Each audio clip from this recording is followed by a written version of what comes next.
আসসালামু আলাইকুম প্রিয় দর্শক, অন্য মঞ্চে আলোচনায় আপনাদের সকলকে আমন্ত্রণ।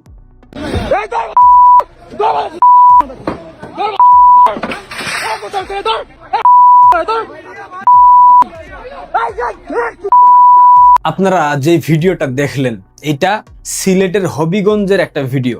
এই ভিডিওতে যেই গাড়ি ভাঙচুর করা হচ্ছে সেই গাড়িতে হবিগঞ্জে গিয়েছিল বাংলাদেশের বর্তমান প্রজন্মের দুই পরিচিত মুখ, যারা কথায় কথায় এটা করব সেটা করব, ছিঁড়ে ফেলবো, ফাটিয়ে ফেলবো বলে না, সেই তথাকথিত নাসিরউদ্দিন পাটোয়ারি এবং সার্জিস আলম। তারা তাদের জাতীয় নাগরিক পার্টির কর্মসূচির অংশ হিসাবে সিলেটের হবিগঞ্জে গিয়েছিল, সেখানে পথসভা করেছে। কি সুন্দর সুন্দর দুইটা চেহারা, ইস! এমন মায়ের দিয়েছে, মায়ের খাওয়ার পর চেহারার শেপ পুরো পরিবর্তন হয়ে গেছে। সার্জিস আলমের হাত ফাটিয়ে দিয়েছে, নাসিরউদ্দিন পাটোয়ারিকেও জায়গায় জায়গায় একদম পেরা দিছে। কত বড় বড় কথা, আন্দোলন করব, সংগ্রাম করব, তারেক রহমানকে ফেলে দেব, আওয়ামী লীগকে রাজনীতি করার সুযোগ দেব না, বাংলাদেশে আর আওয়ামী লীগ কখনো রাজনীতি করতে পারবে না, কত কথা।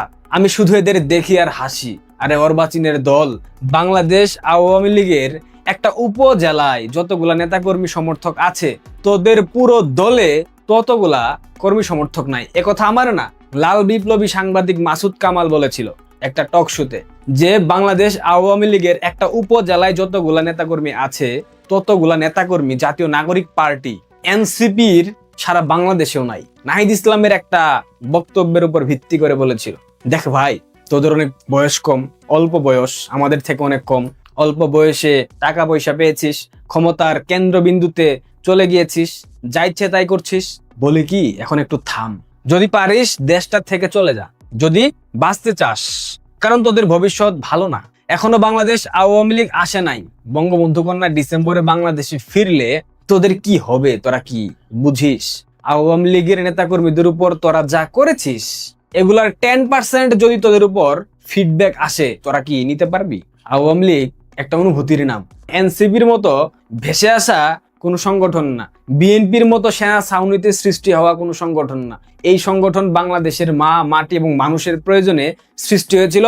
বাংলাদেশের মানুষ এই সংগঠনকে ভালোবেসে সৃষ্টি করেছিল, বাংলাদেশের মানুষ এই সংগঠনকে এখনো ভালোবাসে। পৃথিবীর যেই প্রান্তে তোরা যাবি তোদের এরকম অবস্থা হবে। আজকে হবিগঞ্জে আওয়ামী লীগ পিটিয়েছে, পেটায়নি।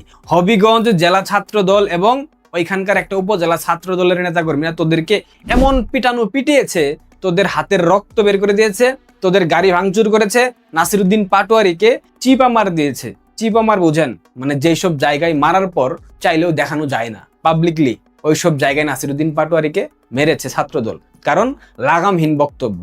নাসিরউদ্দিন পাটোয়ারি কথায় কথায় তারেক রহমানকে হুমকি দেয় না, ধমকি দেয় না, হুঁশিয়ারি দেয় না। আরে ভাই, সে রানিং প্রাইম মিনিস্টার। বিএনপি যেমন দলই হোক না কেন, বিএনপির তো একটা জনসমর্থন আছে, বিএনপির তো কর্মী সমর্থক সারা বাংলাদেশে আছে। তোদের কি আছে ভাই? তোদের তো পায়ের নিচে মাটি নাই, তোদের মাথার উপর আকাশ নাই। তোরা যেভাবে কথা বলিস এগুলা রাজনৈতিক ভাষা হতে পারে না। রাজনৈতিক সংস্কৃতিকে তোরা ধ্বংস করেছিস 5 আগস্টের পর। অশ্লীলতা, অশ্রাব্য স্লোগান এগুলা জন্ম দিয়েছে কে? এই এনসিপি।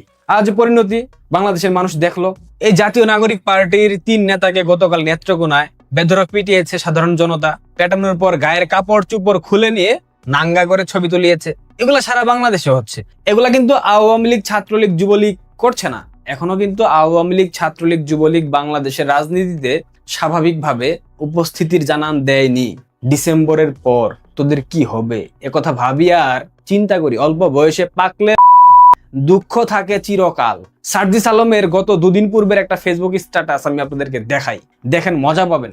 বিএনপি এবং স্বরাষ্ট্রমন্ত্রী সালাউদ্দিন আহমেদের গ্রিন সিগন্যালে এবং পুলিশের সহযোগিতায় স্বরাষ্ট্রমন্ত্রীর নিজ জেলা কক্সবাজার এবং গাজীপুরে ছাত্রলীগের মিছিল এবং ঝটিকা মিছিল হয়েছে। প্রিয় বিএনপি, এত তাড়াতাড়ি আপনাদের লক্ষ লক্ষ নেতাকর্মীদের উপর স্বৈরাচার আওয়ামী লীগের করা 17 বছরের জুলুম, নির্যাতন, গুম, খুন সব ভুলে গেলেন?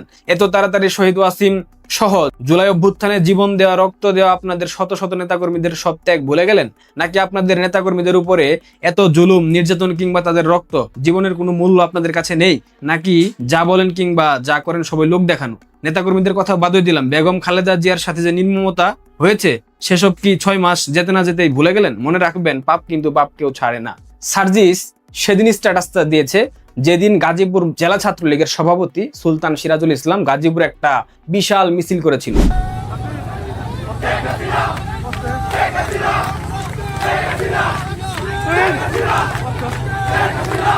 এই মিছিলের পর সার্জিসদের মাথা নষ্ট হয়ে গেছে। এরপর বিএনপিকে উস্কে দিচ্ছে যে বিএনপি ছাত্রলীগের উপর যাতে আরো চড়াও হয়, ছাত্রদল যেন ছাত্রলীগের উপর আরো চড়াও হয়। কিন্তু এরা সকাল থেকে সন্ধ্যা বিএনপিকে হুঁশিয়ারি দেয়, হুমকি ধামকি দেয়, বিএনপিকে আধা ঘন্টার মধ্যে সরকার পতন ঘটাবে। কর্নেল অলি বলে, নাহিদ ইসলাম, শফিকুর রহমান জামাতের আমির, এরা যদি রাস্তায় নামে বিএনপি 30 মিনিট টিকতে পারবে না, অনেক কথা। মানে সকাল থেকে সন্ধ্যা বিএনপিকে গালিগালাজ করে। কেন জুলাই সনদ বাস্তবায়ন করা হলো না, কেন বিএনপি জুলাই স্পিরিটের বিরুদ্ধে কাজ করছে, কেন গণভোটের রায় বিএনপি বাস্তবায়ন করছে না, এগুলো অনেক কথা বলে বিএনপিকে দিনরাত গালিগালাজ করে এই নাসিরউদ্দিন পাটোয়ারি, সার্জিস আলম এবং হাসনাত আব্দুল্লাহ। আজকে বিএনপিকে উস্কে দিতে গিয়ে বিএনপির হাতেই যে মাইরটা এরা খেয়েছে, এদের চেহারা কিন্তু ভস্কায় গেছে। সিরিয়াসলি বলতেছি, এদের চেহারা ভস্কায় গেছে। এখনো অরিজিনাল ফুটেজ গুলো আসে নাই, আসলে পরবর্তী ভিডিওতে আমি দেখাবো। এটা মাত্র শুরু, পিকচার আভি বাকি হ্যাঁ। সার্জিস আলম, নাসিরউদ্দিন পাটোয়ারি, অপেক্ষা করো, তোমাদের ভবিষ্যৎ আমরা দেখে যাব। কোনো হুমকি ধামকি না, কিন্তু ভুলেও হুমকি ধামকি দিচ্ছে না। বাংলাদেশের মানুষ সবকিছুর প্রতিদান এমন ভাবে দেবে, আর কোনোদিন মেরুদণ্ড সোজা করে দাঁড়াতে পারবা না। তোমরা যে অন্যায় করেছো, তোমাদের অন্যায়ের মাত্রা সীমা ছাড়িয়ে গেছে। বাংলাদেশটা ধ্বংস করে দিয়েছ।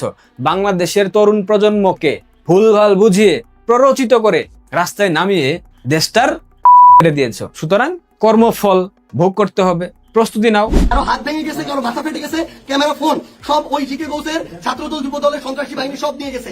এবং আমাদের একজন ভাইয়ের চোখে রড দিয়ে যখন গুঁতা মারছে, তার চোখ বের হয়ে আসার মতো অবস্থা, আরেকজনের মুখে রড দিয়ে বাড়ি মারছে। এই ভাইদেরকে, এবং উনি আমার জেলা সেক্রেটারি এনসিপি, উনি একজন ভাইকে বাঁচাইতে গিয়ে রড দিয়ে উনার এই কোনুই ভেঙে শেষ করে দেওয়া হয়েছে। সালাউদ্দিন আহমেদকে জবাব দিতে হবে, তারা কি এই জিকে গাউসদেরকে এই সন্ত্রাসী কার্যক্রমে ঠিকাদারি দিয়ে রাখছে কিনা। এর বিচার না হওয়া পর্যন্ত আমরা হবিগঞ্জে আছি। যদি পারে আমাদেরকে মেরে ফেলবে, এখান থেকে প্রয়োজনে আমাদের লাশ যাবে, কিন্তু এর বিচার, এর জবাব তারেক রহমানকে দিতে হবে। আজ ট্রেলার দেখলা, পিকচার আরো কদিন পর দেখবা।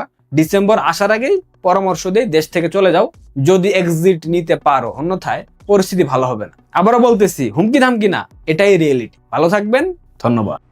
আসসালামু আলাইকুম রহমতুল্লাহি ওয়া বারাকাতুহু। সম্মানিত দর্শক, আমাদের দেশে এবং অন্যান্য দেশে আজ এবং অতীতকালে যত ক্ষমতার পট পরিবর্তন হয়েছে, তার বেশিরভাগই হয়েছে প্রাসাদ ষড়যন্ত্রে। শুরুটা হয়েছে নিজের বাড়ি থেকে, ঘর থেকে। কখনো আপন ভাই, কখনো স্ত্রী, কখনো সন্তান, কখনো আত্মীয় স্বজন, কিংবা কখনো একান্ত বিশ্বস্ত ব্যক্তি।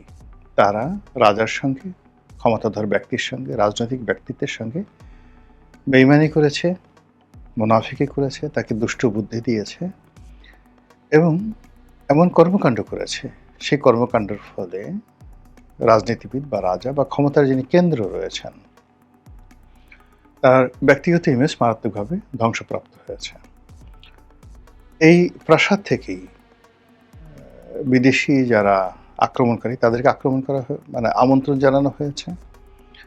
এই প্রাসাদে বসে একান্ত রাজার আপনজন, তারা আততায়ী ভাড়া করে এনেছে, প্রাসাদে ঢুকিয়েছে, হত্যাকাণ্ড ঘটিয়েছে। এবং এই প্রাসাদের মধ্যে যিনি রাষ্ট্রপতি, প্রধানমন্ত্রী, রাজা মহারাজার বডিগার্ড, তার হাতে বহু রাজাবাসা খুন হয়েছেন। এই প্রাসাদে বসে সবচেয়ে বিশ্বস্ত যে ডাক্তার, তার চিকিৎসা কাজে নিয়োজিত থাকেন, তিনি রাজাকে বিষ প্রয়োগ করেছেন।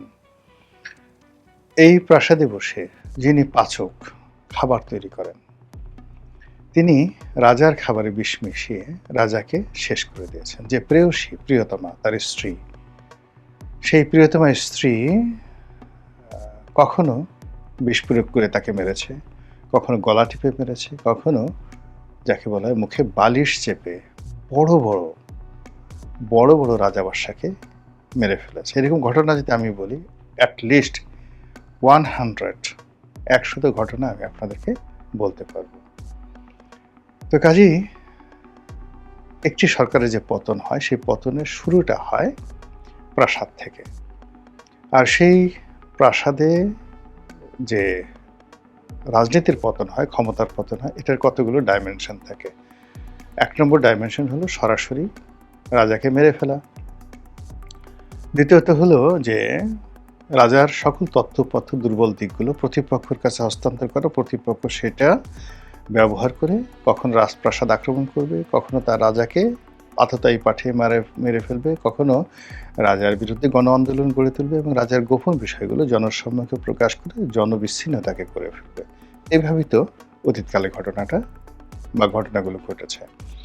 ভারতে নাদির শাহ এসে ভারত আক্রমণ করলেন, বা জহিরুদ্দিন মোহাম্মদ বাবর ভারত আক্রমণ করলেন, সুলতান মাহমুদ 17 বার ভারত আক্রমণ করলেন, হালাকু খান বাগদাদ আক্রমণ করলেন।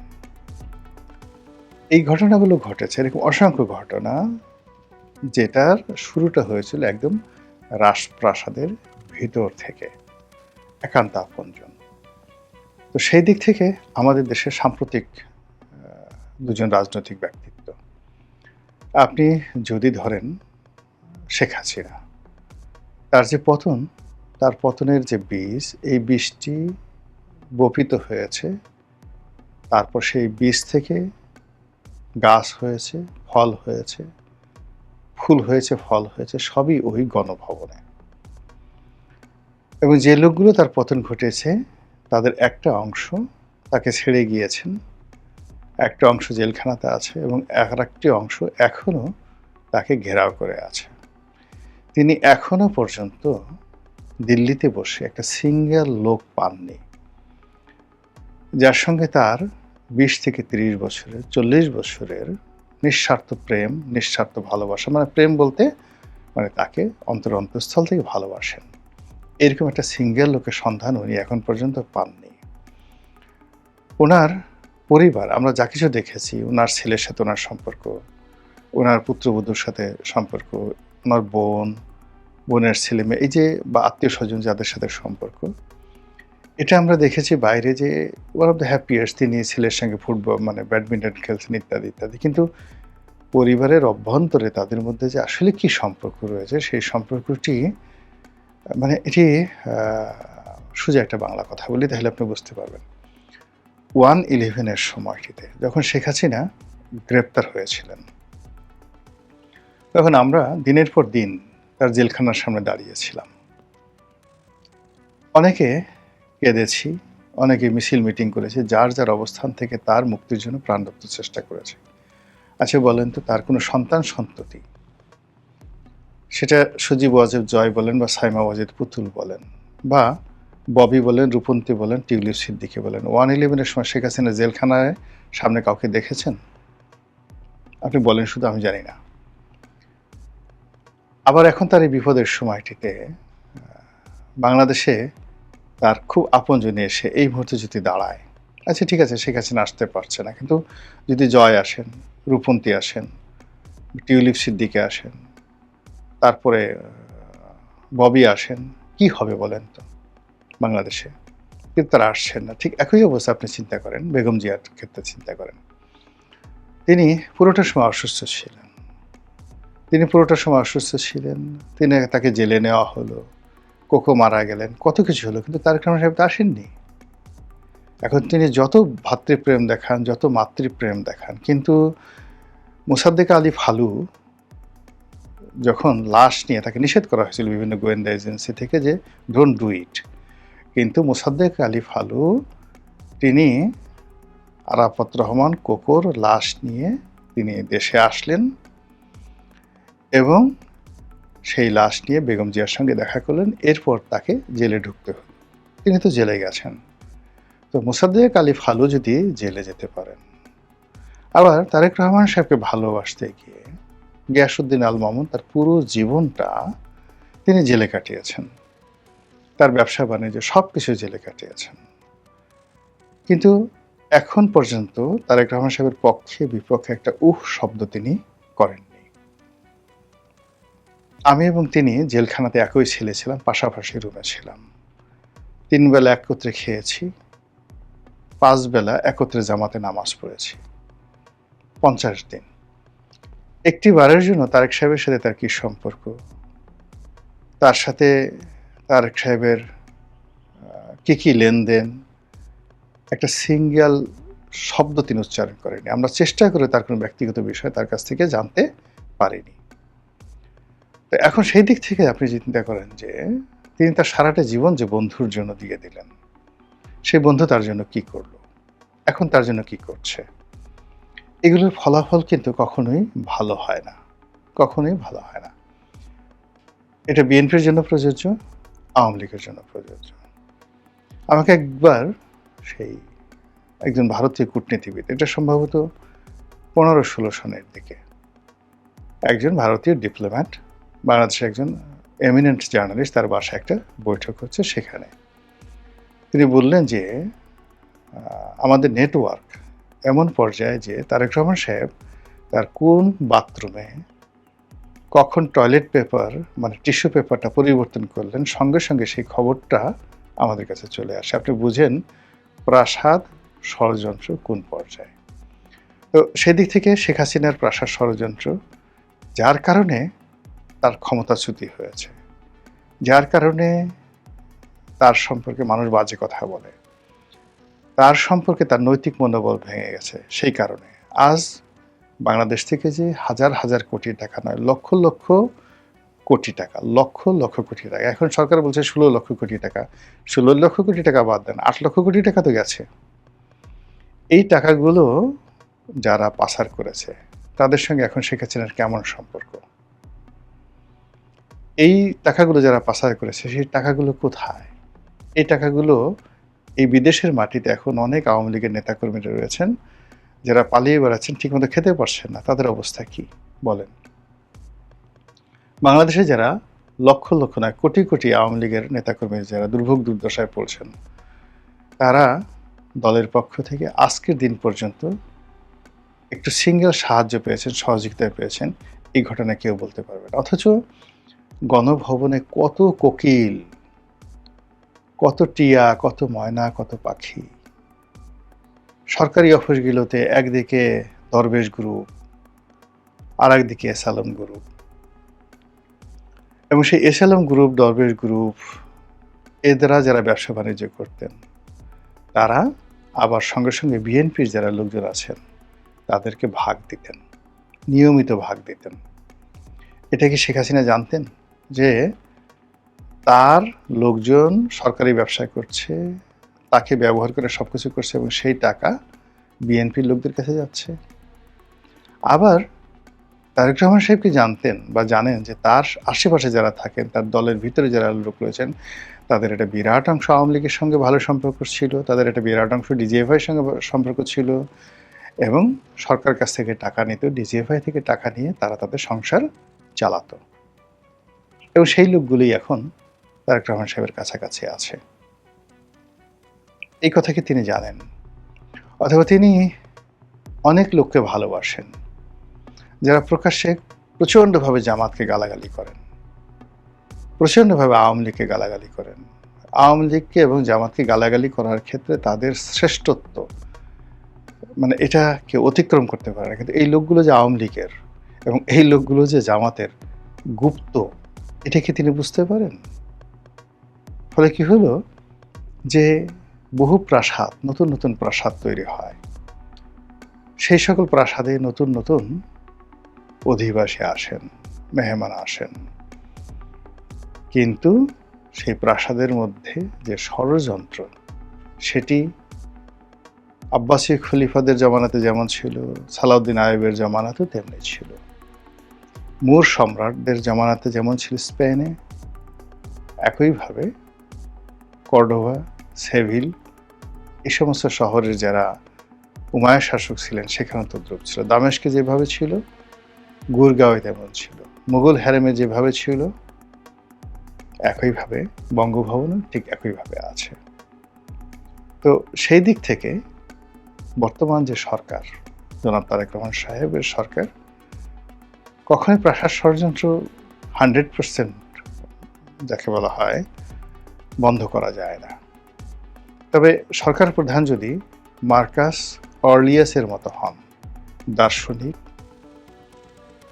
ভালো হৃদয়, ভালো মন, উদার মন, এবং কোনো অবস্থাতেই নিজের সঙ্গে আত্মপ্রবঞ্চনা করেন না, অভিনয় করেন না, মুনাফিকি করেন না, তিনি যা না তা কখনো দেখানোর চেষ্টা করেন না, অলি আল্লাহ গাউস কুতুব পীর মাশায়েখ হওয়ার চেষ্টা করেন না, তাহাজ্জুদি অলি আল্লাহ হওয়ার চেষ্টা করেন না, হযরত ওমর হওয়ার চেষ্টা করেন না। তিনি যা as it is, just like একেবারে যে সিম্পল ম্যান।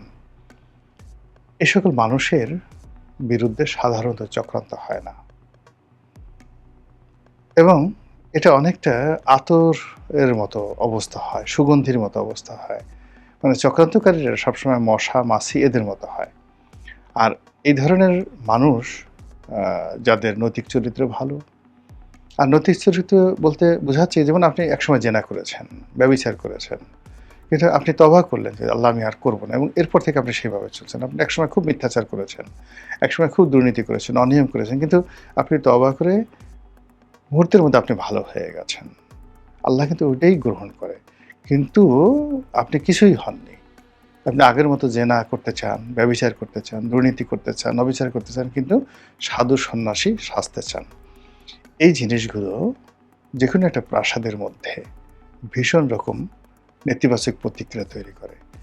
বাইরের লোককে আপনি যতই মুগ্ধ করেন, কিন্তু আপনার আশেপাশে যারা লোকজন রয়েছে তাদেরকে আপনি কোনো অবস্থাতেই বিভ্রান্ত করতে পারবেন না। শেখ হাসিনার বাসার বিড়ালটা, শেখ হাসিনার একান্ত কাছের লোকটি, একটা পিয়ন, সে কখন 400 কোটি টাকা, ওই পিয়নটাকে আমি চিনি। যে পিয়নটাকে শেখ হাসিনা বলেছেন আমার পিয়ন 400 কোটি টাকা নিয়েছে, সেই পিয়নটাকে আমি চিনি। আপাদ মস্তক সৎ ছিলেন, এবং শেখ হাসিনা 96 থেকে 2001 পর্যন্ত ক্ষমতায় থাকার পরেও সেই পিয়নের আগের জমানাতে ঢাকার শহরে একটা বাড়ি তো দূরের কথা, একটা অ্যাপার্টমেন্ট কেনার অবস্থা তার ছিল না। এবং সেই পিয়ন শেখ হাসিনার সারা জীবন শেখ হাসিনার সঙ্গে থাকার পরেও 1/11 সময় তার সংসার চলছিল না।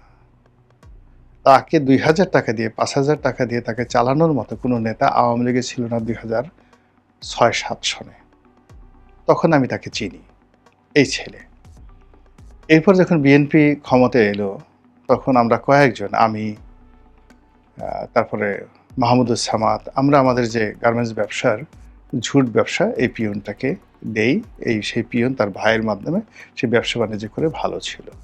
সেই পিয়ন হঠাৎ করে 400 কোটি টাকা মালিক হলো কি করে? নিঃসন্দেহে সে তার আশেপাশে এমন সব দুর্নীতি করতে দেখেছে যেগুলো দেখে সে নিজেকে স্থির রাখতে পারেনি। তার চোখের সামনে এই ঘটনাগুলো ঘটেছে। জাস্ট ছোট্ট একটা উদাহরণ, সত্য মিথ্যা আমি জানি না, ঘটনাটা আমাকে একজন বলেছেন, আমি বলি। একজন প্রভাবশালী মন্ত্রী, সে প্রধানমন্ত্রীর রুমে ঢুকছেন বারবার, তার চিফ ইঞ্জিনিয়ারের সেই একটা ফাইল স্বাক্ষর করার জন্য। তো চিফ ইঞ্জিনিয়ারের ফাইল স্বাক্ষর করার জন্য তিনি ঢুকছেন, কিন্তু প্রধানমন্ত্রী স্বাক্ষর করছেন না। শেখ হাসিনার কথা বলছি। পরে সেই মন্ত্রী, খুব বড় মন্ত্রী, সে এই পিয়নের শরণাপন্ন হলো যে ভাই তুমি একটু গিয়ে দেখো, প্রধানমন্ত্রীকে রাজি খুশি করিয়ে এইটাকে একটু ফাইলটা স্বাক্ষর করায় নিয়ে আসো। তো শেখ হাসিনা তার যে পিয়ন, ড্রাইভার, দারোয়ান, এদের প্রতি ভীষণ রকম দুর্বল ছিলেন। তো এই ছেলেটা যখন নিয়ে গেছে, নিয়ে যাওয়ার পর তখন সে বলছে যে ও এসকে 4-5 দিন যাবৎ ঘুরতেছে মন্ত্রী, ও তো ওই চিফ ইঞ্জিনিয়ারের কাছ থেকে অনেক টাকা ঘুষ নিয়েছে, আমি এই জন্য স্বাক্ষর করি নাই। তো তুই যখন আসছিস, ঠিক আছে আমি করে দেবো, তো তোরে কয় টাকা দিছে, কয় টাকা দেবে একটু জিজ্ঞেস করে আয়, ফাও ফাও কাজ করে লাভ নাই তো বলে। তো পিয়ন বলে আছে ঠিক আছে আপা জিজ্ঞেস করে আসি। তো সে জিজ্ঞেস করে আসলো, তারপরে বললো, এরপরে প্রধানমন্ত্রী স্বাক্ষর করলো। এটা শোনা কথা, এটা গল্প হতে পারে, মিথ্যা হতে পারে, কিন্তু এরকম খবর তো আমরা বাইরে থেকে শুনেছি। প্রাসাদের ভিতরে এই ঘটনাগুলো ঘটেছে। যদি এটা মিথ্যা হয়ে থাকে, প্রধানমন্ত্রী কেন এই ঘটনা শুনেননি? আর যদি সত্য হয়ে থাকে, তাহলে কেন পিয়ন 400 কোটি টাকা সেই তসরুপ করবে না? ঠিক একইভাবে এখন বর্তমান প্রধানমন্ত্রীকে কেন্দ্র করে তার পিয়ন, ড্রাইভার, দারোয়ান, তার আপনজন, তার বন্ধু, তার বান্ধব, তার আত্মীয়, তার স্বজন, তার এলাকাবাসী, তার প্রিয় ভাজন, তারা এই অল্প সময়ের মধ্যে, মাত্র 3 মাসের মধ্যে, 4 মাসের মধ্যে, 5 মাসের মধ্যে কি করেছে? বাংলাদেশে নাকি এই সময়ের মধ্যে 2 লাখ না কত, আমি এটা বলতে পারবো না, মানে এ যাবৎকালে স্বল্পতম সময়, একজ্যাক্ট ফিগারটা আমার মনে আসছে না, পেপারে আসছে, সবচেয়ে বেশি এই গত 4 মাসে আমাদের দেশে কোটিপতির সংখ্যা বেড়েছে এই সরকারের আমলে। এর আগে কোনো জমানাতে এই 4 মাসে বা 5 মাসে এত কোটিপতি সংখ্যা বাড়েনি। এই কোটিপতির সাথে পাল্লা দিয়ে গিয়ে দেখেন সুইস ব্যাংকে টাকা বেড়েছে, আর যখনই টাকা হয়ে যায় মানুষের তখন সে স্বার্থপর হয়, চক্রান্তকারী হয়, আর যে উপকার করেছে বা যাকে মানে উপলক্ষ করে সে টাকা উপার্জন করেছে তার ক্ষতি না করা পর্যন্ত তার ভিতরে স্বস্তি আসে না। তো সেক্ষেত্রে শুধুমাত্র এটাই বলবো, বর্তমানে যারা আছেন সাবধান হন, অতীত থেকে শিক্ষা গ্রহণ করুন এবং বর্তমানকে নিয়ন্ত্রণ করুন। আসসালামু আলাইকুম ওয়া রাহমাতুল্লাহি ওয়া বারাকাতুহু।